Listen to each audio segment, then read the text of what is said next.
Let's go now.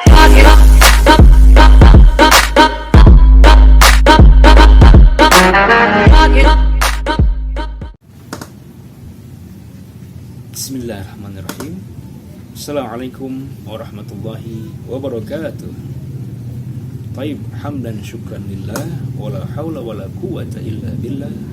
Allahumma sholli ala sayyidina Muhammad wa ala ali sayyidina Muhammad. Baik, pertama-tama yang harus selalu kita utamakan ialah puja dan puji syukur kita kehadirat Allah Subhanahu wa taala, yang mana atas nikmat dan karunia-Nya lah hingga saat ini kita diberi nikmat Islam, nikmat iman, dan juga nikmat ihsan. Dan tak lupa selalu kita aturkan sholawat dan salam kepada Habibana wa syafi'ana wa maulana Muhammad sallallahu alaihi wasallam, allazi qad hamala an-nasa min az-zulumati ila an-nur, who has brought us from the darkness to the lightness, yang telah membawa kita dari zaman peradaban kegelapan hingga zaman peradaban terang saat ini.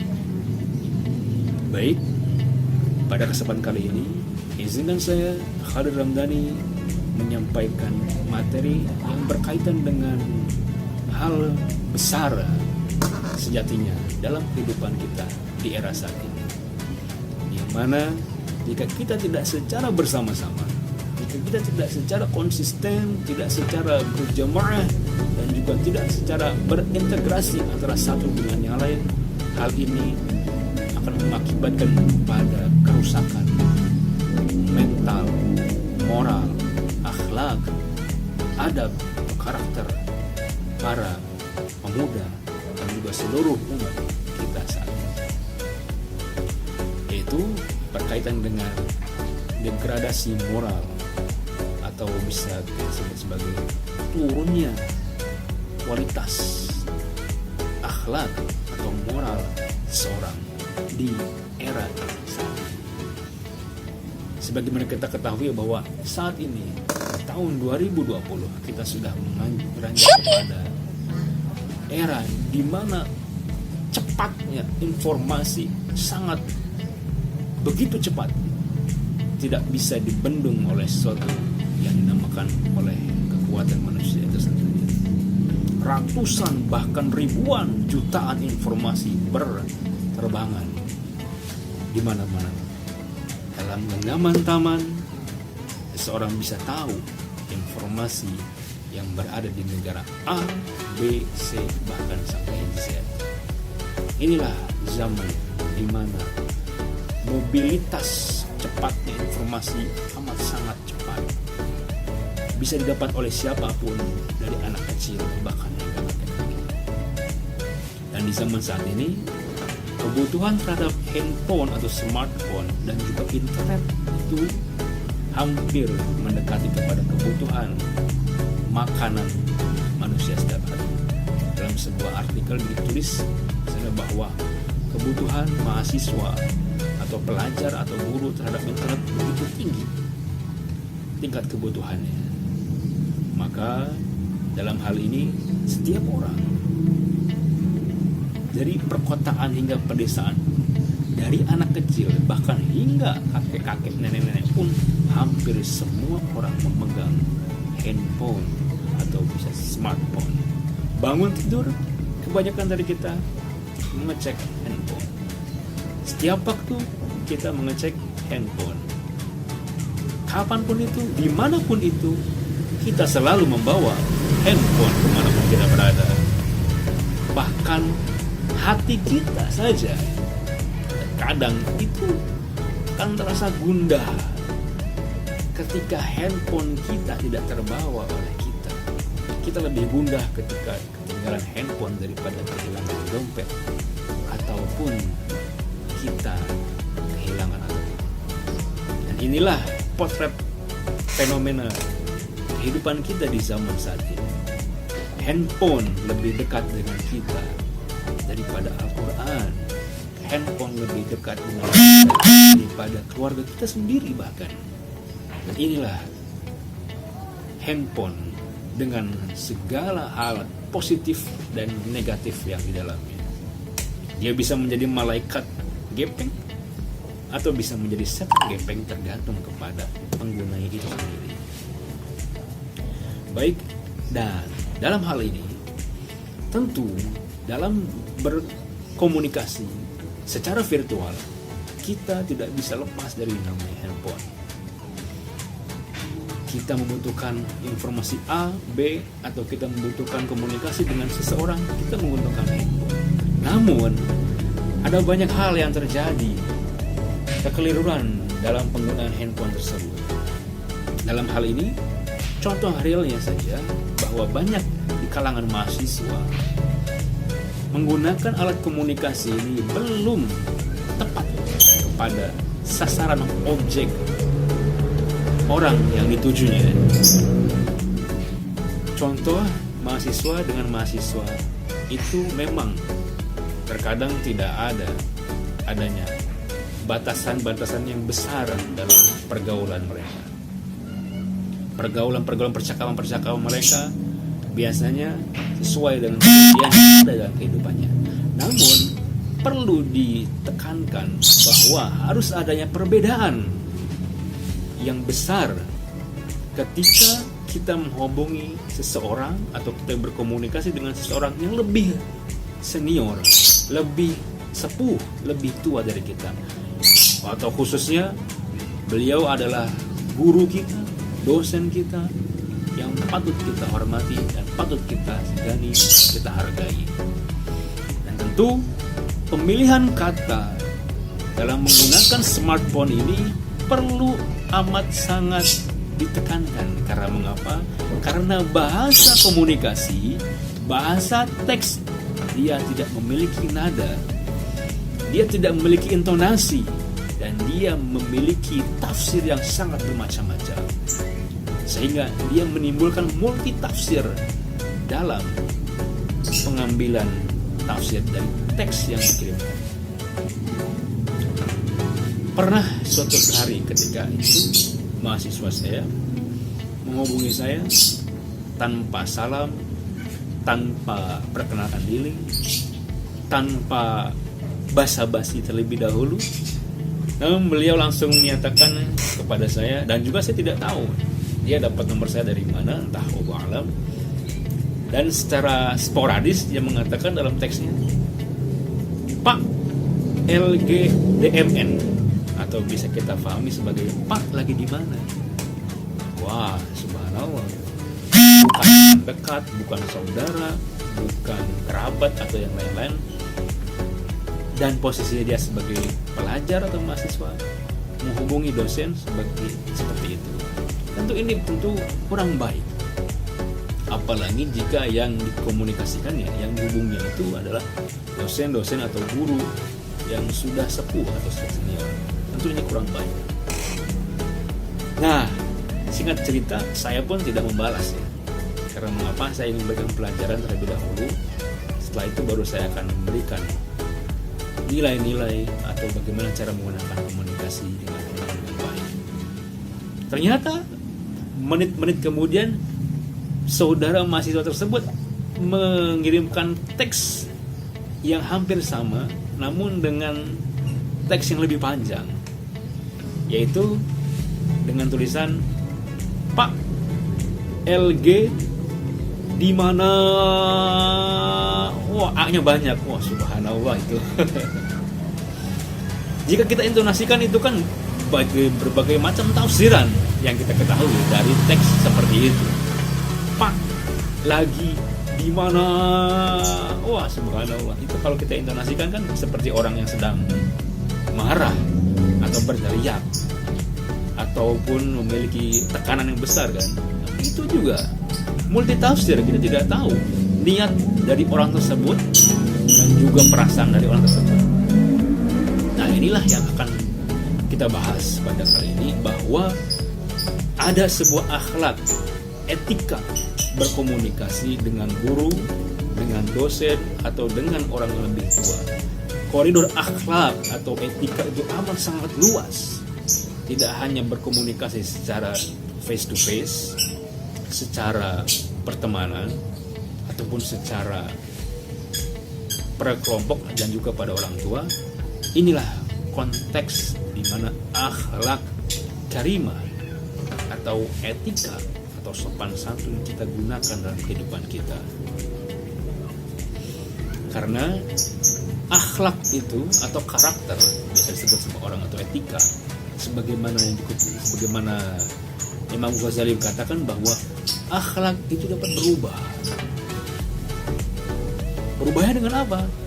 Tentu dengan pendidikan. Jika akhlak tidak dapat berubah menjadi lebih baik atau lebih sempurna, lalu untuk apa pendidikan ataupun nasihat itu berada? Jadi akhlak itu bisa berubah, karakter dan semuanya. Baik, saya sudah rangkum poin-poin akhlak berkomunikasi atau etika berkomunikasi dengan dosen ataupun guru ataupun dengan orang yang lebih tua dari kita.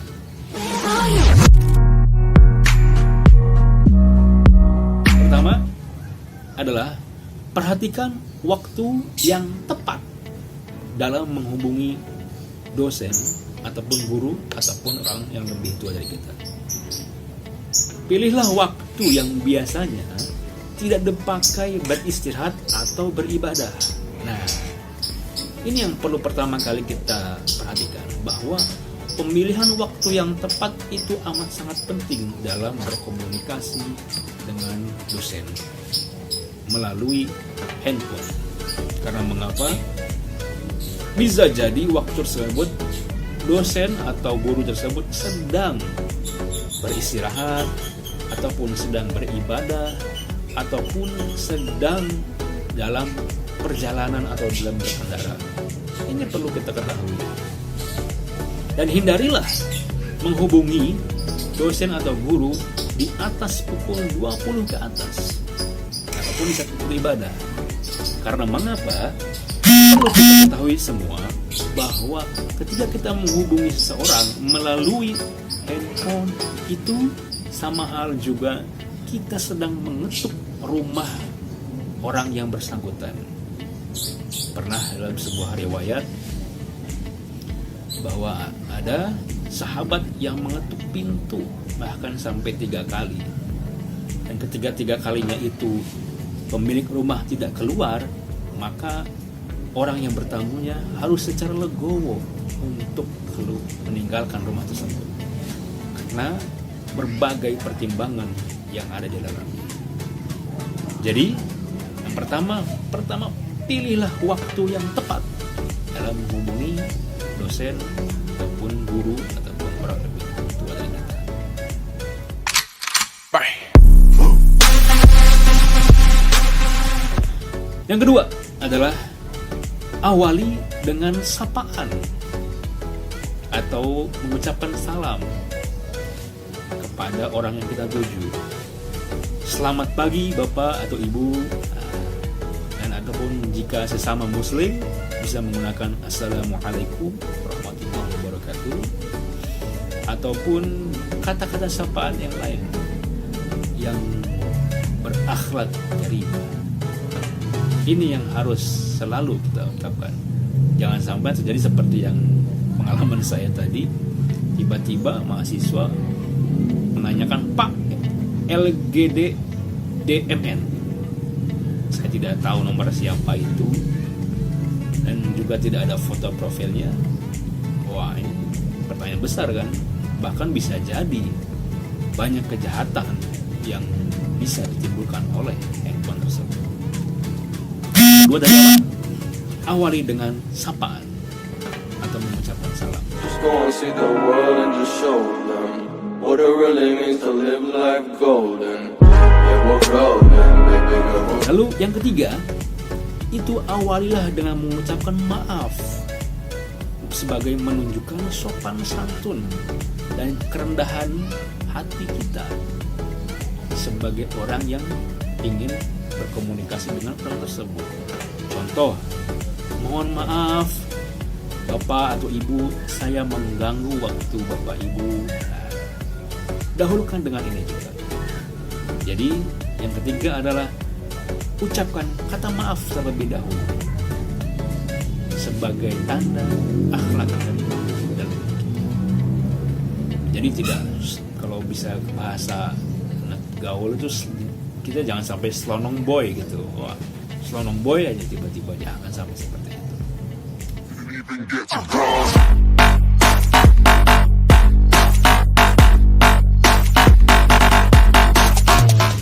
Dan lalu yang keempat, ini perlu diperhatikan bahwa setiap dosen pasti menghadapi puluhan bahkan ratusan mahasiswa dalam kesehariannya, baik secara face to face ataupun secara virtual.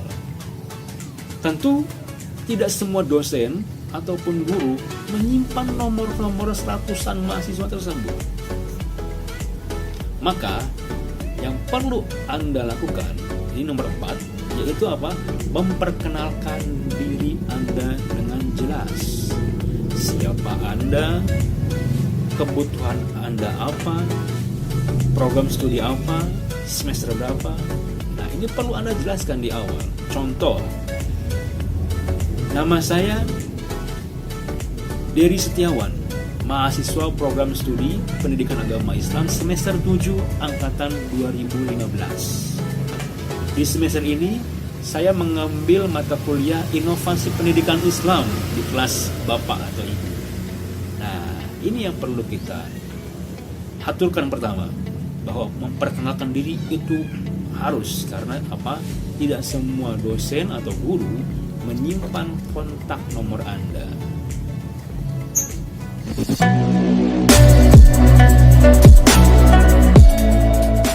Oke, nomor 5.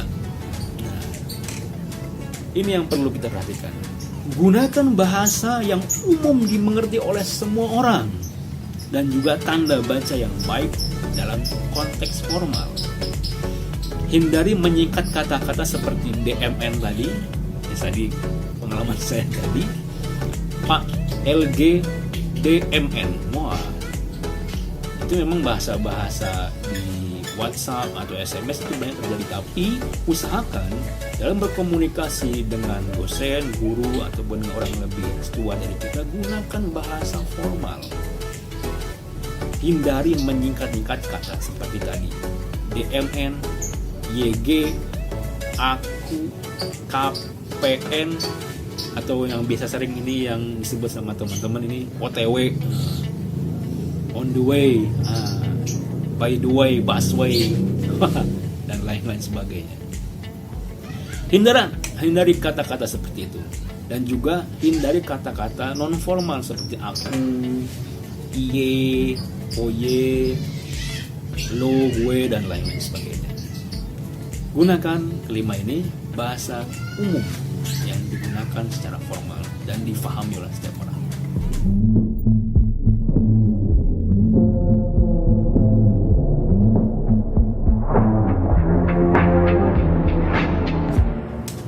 Lalu yang keenam adalah tulislah pesan dengan singkat dan jelas. Tidak terlalu panjang, tidak terlalu pendek, dan juga tidak bertele-tele. Ini poin penting yang perlu kita cermati. Contoh, saya memerlukan tanda tangan Bapak atau Ibu di lembar pengesahan saya.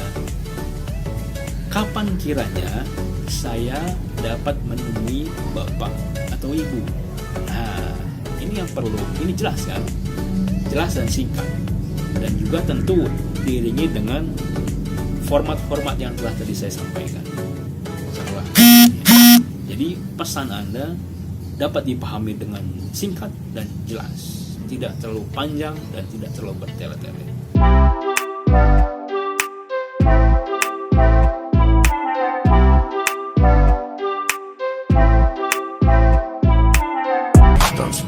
Tutuplah dengan mengucapkan terima kasih dan juga salam sebagai penutup. Karena apa? Karena Anda sudah meminta waktunya dan meminta untuk dibalas teks komunikasi Anda atau WhatsApp Anda atau chat Anda. Jadi agar tidak terjadi chat yang tidak terbalas atau hanya dibaca saja. Banyak kejadian seperti itu. Nah, itu banyak terjadi pasti, dan juga itu tidak karena faktor itu memiliki berbagai macam faktor di dalamnya. Mengapa ada chat yang hanya dibaca atau hanya di-read saja atau belum terbaca mungkin. Nah, nanti kita bahas. Baik, secara umum setelah kita rangkum tadi semua, saya akan contohkan secara umum dari awal sampai akhir tadi bagaimana kita berakhlak atau beretika dalam berkomunikasi dengan ibu sebagai pembimbingnya. Saat ini saya membutuhkan tanda tangan bapak atau ibu pada lembar pengesahan saya. Sekiranya kapan saya bisa menemui bapak atau ibu? Dan diakhiri dengan terima kasih sebelumnya. Wassalamualaikum warahmatullahi wabarakatuh. Assalamualaikum warahmatullahi wabarakatuh, atau selamat pagi Bapak, Ibu. Mohon maaf mengganggu waktu Bapak atau Ibu. Perkenalkan, saya Muhammad Lutfi, mahasiswa Prodi Manajemen Pendidikan Islam semester 3 sebagai penanggung jawab mata kuliah Manajemen Pesantren yang Bapak atau Ibu ampuh saat ini. Izin bertanya, bagaimana dengan pembelajaran untuk besok hari? Terima kasih Bapak atau Ibu atas waktunya. Wassalamualaikum warahmatullahi wabarakatuh. Assalamualaikum warahmatullahi wabarakatuh, atau selamat pagi Bapak atau Ibu. Mohon maaf mengganggu waktu Bapak atau Ibu. Saya Ahmad Fatih Khairin, mahasiswa Prodi Pendidikan Islam Anak Usia Dini semester 5. Izin menginformasikan bahwa tugas individu teman-teman telah saya kolektifkan dan sudah saya kirimkan keseluruhannya dalam Google Drive ke email Bapak atau Ibu yang telah disampaikan dalam pertemuan perkuliahan dulu. Terima kasih Bapak atau Ibu waktunya. Wassalamualaikum warahmatullahi wabarakatuh. Nah, inilah indah kan? Dan ini yang sudah jarang ditemui oleh generasi-generasi saat ini, di mana banyak dari generasi saat ini ingin instan, everything semuanya instan dan semuanya mudah, tanpa adanya kata-kata yang baik, sopan, berakhlak karimah.